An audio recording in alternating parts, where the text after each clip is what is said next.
నాకు కోసం వచ్చి నా వల్ల మీకు అదైనందుకు ఐఎమ్ రియలీ సారీ తల్లి. ఒక అన్నగా నేను ఎప్పుడు ఉంటాను, ఐఎమ్ సారీ. అయ్యో లేదన్నా, మా డ్యూటీ మేము చేస్తామండి. బట్ మీరు అంత గట్టిగా పోరాడారు, నిలబడారు, థ్యాంక్ యూ. తప్పు లేనప్పుడు మిమ్మల్ని ఎందుకు సార్ ఆపుతున్నారు అక్కడ రాకుండా? నేను రమ్మంటున్నాను ప్రెస్ని, నేను ఎక్కడికైనా వచ్చి మాట్లాడుతుంటున్నాను, ఎందుకు ప్రెస్ని రానిట్లేదు? నేను ఒకటే అడిగాను, సార్ హైకోర్టు ఆర్డర్ ఇదిగోండి, మీకు కూడా షేర్ చేసి మీకు హైకోర్టు ఆర్డర్ ఇచ్చాను, లోవర్ కోర్టుది చీటింగ్ చేశారు, కమిషనర్ గారు బాండు, ఇవి 3 ఉన్నాయి, ఇవి చల్లవంటాడు. పోనీ రాసి ఉండంటే మీరు రాయకూడదు అంటారు. పోనీ ప్రెస్కి చెప్పమంటే మేము చెప్పమంటారు. సరే ఏ అధికారంతో నా ఇంట్లో మీ ఇంటికి వెళ్ళేదని మీకు ఆర్డర్ కావాలంటాడు. మీరు ఇంటికి వెళ్ళేదని మీరు ఆర్డర్ తీసుకుంటున్నారా సార్ అని? లేదు మీ నాన్న చెప్పాలి మాకు అంటున్నారు. సార్ అది కోర్టులో ఉంది సార్, మీరు ఎందుకు మా నాన్న మాట వింటున్నారు? మీరు కోర్టు మాట వినాలి కదా సార్ ఏపీ గారు అంటున్నాను. లేదు సీఏ గారు ఏసీపీ గారు లేరు మోహన్ బాబు గారు చెప్పాలి అంటున్నారు. సార్ ఇది ఎక్కడ సార్? ఇంటి లోపల మా నాన్న లేరు, ఎవరు లేరు, మా పెట్స్ ఉన్నాయి, 25 మంది రౌడీ షీటర్లు ఉన్నారు. నేను డ్రోన్ పంపిస్తాను సార్ చూడండి సార్ అంటే పంపించద్దు, మేము చూడకూడదు. పోనీ నేను ఇక్కడ ఉంటాను సార్, మీరు లోపలికి వెళ్ళిన పెట్స్ నేను కుక్క పిల్లలన్నీ ఇచ్చేయండి సార్, తీసుకెళ్ళిపోతాను. 3 ఉన్నాయి సార్, వాళ్ళు నీళ్లు పెడుతున్నారు, ఏం పెడుతున్నారు, ఎండాకాలం మేము చూసుకుంటాను సార్, పిల్లల్లా పెంచుకుంటాం వాటిని. మేము నా కాదు మీరు వెళ్ళి తండ్రి సరే దండం పెట్టుకున్నాను, కాలు పట్టుకుంటాను సార్ అన్నాను. నేను కళ్ళల్లో నీళ్ళు వచ్చేసింది, ఆ పెట్స్ వచ్చేసి గేటు సందుల్లో మీకు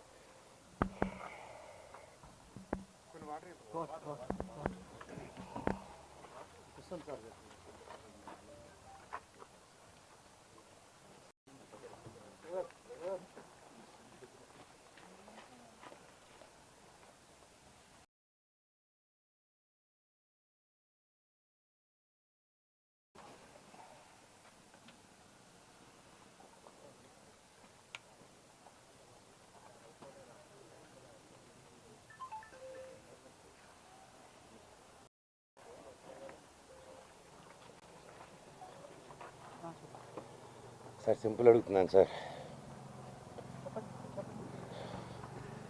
సీఎం రేవంత్ రెడ్డి గారిని, బట్టి విక్రమార్క గారిని,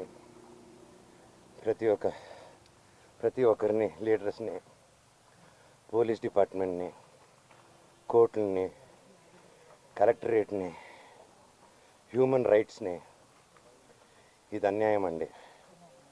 కోర్టు ఆర్డర్లతో వచ్చినా కూడా అలో చేయట్లేదు. గొడవ జరగలేదు, నా ఇంటికి వెళ్తుంటే నన్ను అలో చేయట్లేదు. సరే ఏంటో చెప్పండి, అంతే అడుగుతున్నాను. నాకు సిఐ గారు ఏసీపీ గారు నన్ను ఎందుకు ఈరోజు అలో చేయలేదని మాత్రం నాకు ఒక లెటర్ ఇస్తే నేను వెళ్ళి జడ్జికి పెట్టుకుంటాను. సార్ హైకోర్టులో మీరు ఇచ్చింది నన్ను పంపిరంట, లోవర్ కోర్టులో ఇచ్చింది పంపిరంట, మీరు బైండ్ ఓవర్ ఇచ్చింది నాకు వర్తిస్తుంది, విష్ణుకి వర్తించిందంట. విష్ణుకి 25 మంది సెక్యూరిటీ వాళ్ళు పెట్టుకోవచ్చు సార్, మేము ఎలా అడుగుతాం అంటున్నారు. ఆ వీడియోలన్నీ నా సెల్ ఫోన్లో ఉన్నాయి. నా సెల్ ఫోన్లో తీస్తుంటే వాళ్ళని వచ్చి లాక్కుంటున్నారు.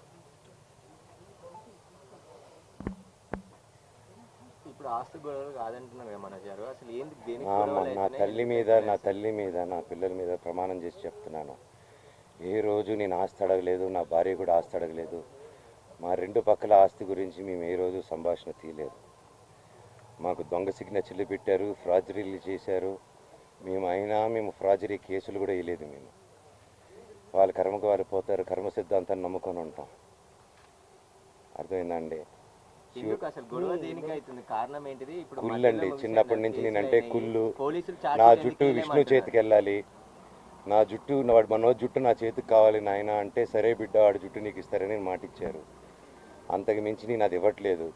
క్యాంపస్ అడిగాను, చేసే మనీ స్విండలింగ్ గురించి అడిగాను, ఆ డబ్బు విష్ణు చేసే దొంగతనాల గురించి అడిగాను, పిల్లల దగ్గర దోచుకునే దాని గురించి అడిగాను, లోకల్ ప్రజలను దోచుకునేది అడిగాను, ప్రూఫ్లు హ్యాండ్ ఓవర్ చేశాను, అన్నీ చేస్తున్నాను సార్. దయచేసి నన్ను ఎందుకు మాట్లాడే స్కోప్ ఇవ్వట్లేదు, కోర్టు ఆర్డర్ నన్ను ఎందుకు అలో చేయట్లేదు అడగండి. సారీ, నేను మళ్ళీ ప్రశ్న